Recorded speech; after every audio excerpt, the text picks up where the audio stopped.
Alam niyo, Lods, bago ako maging isang vlogger, taong 2020, no, isa po akong asawa at ina ng aking anak, no? Meron po akong isang anak na lalaki. At siya po ay binatilyo na ngayon, no? 15 years old na ngayon. So, sa mga hindi, Lods, nakakaalam, no, mukha lang akong masayahin. Pero, to be honest, no, ang buhay ko noon, napakalungkot pang MMK. So, baka sabihin niyo, nagbibiro ako. Totoo po yan, no?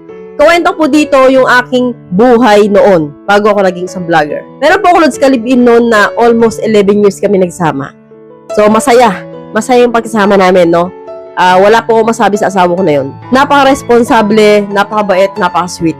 Nagsimula siya sa pagiging gwardiya and then, sinuwerte na yun, naging pulis. So, yung naging pulis na, nahinog na, saka mabilis na bugok. So, joke lang, no? Yun nga, naging pulis siya and then, doon nagsimula nagbago lahat. Iksan lang po natin yung kwento, no? Yung pong asawa ko na yun ay nagkaroon po ng babae. So, nung una po, hindi po ako makapaniwala dyan. Kasi mabait talaga yung asawa ko na yun, eh, no? Siya po yung tipo na lalaki, hindi ko paghihinalaan talaga. Kasi, bukod sa, sabi ko nga sa'yo, mapagmahal sa pamilya, napaka-sweet po sa akin nun. So, nung pinagtapat niya po sa akin na may babae siya, at hindi na siya masaya sa akin, no? Napaalam siya mismo sa akin, umuwi siya ng bahay. Nasasama na siya sa babae niya. Parang hindi pa ako maniwala, eh.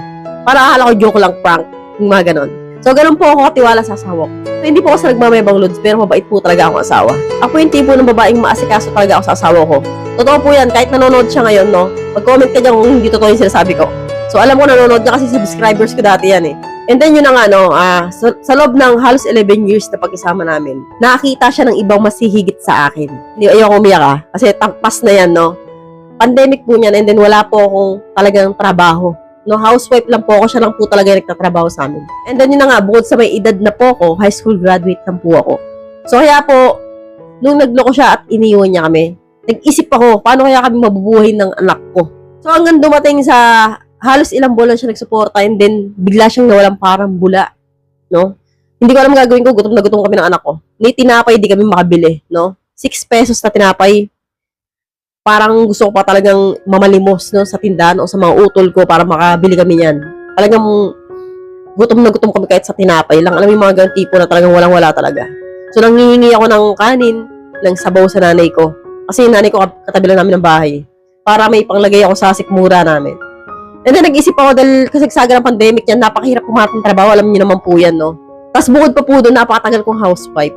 Talaga. As in, talagang lipas na ako sa mga experience sa trabaho, yung mga ganon. And then nga, sobrang lungkot ko, broken hearted ako, naisipan ko mag-vlog.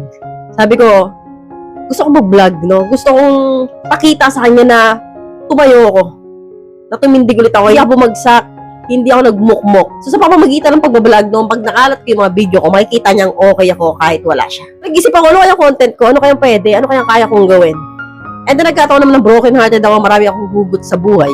Kaya, Lods, ko napapansin ninyo, ang una kong mga content, ang tinuturo ko talaga, paano makamove on pag broken-hearted ka. So, ako po ay gumuho rin, no? Pero hindi nagtagal. Bumangon ako. So, in 3 months talaga nag-iiyak ako niyan. And then, na-realize ko, bakit? Gato na lang ba ako? So, kailangan bumangon para sa anak ko. And then, doon na nagsimula yung pagiging vlogger ko. Naging advisor po ako ng tungkol sa pag-ibig. Paano mag-move on, paano kung magiging matatag. Kasi po, dyan po ako nagsimula. Bagsak na bagsak ako dati. Kaya po yan po talaga yung unang content na tinuro ko kung papansinin niyo po yan. So magmula na nga noon hanggang ngayon, Lods, eto na nga ako ngayon, no, nagbibigay ng mga advice, tumutulong sa mga katulad kong broken-hearted din, paano kayo matutulungan, nabigyan kayo ng mga signs na niloloko ng isang babae o lalaki, yung mga tipong ganyan, no. So sa lahat ng mga sumusuporta sa akin, maraming salamat. Dahil po, hindi po dahil sa inyo, hindi po kami makakabangon na mag-ina. So kaya po, mahal na mahal ko talaga si YouTube. Kung napapansin niyo, alagang-alaga ako to. Talagang active na active ako dito. Bakit? Kasi dito po kami nabuhay mag-ina.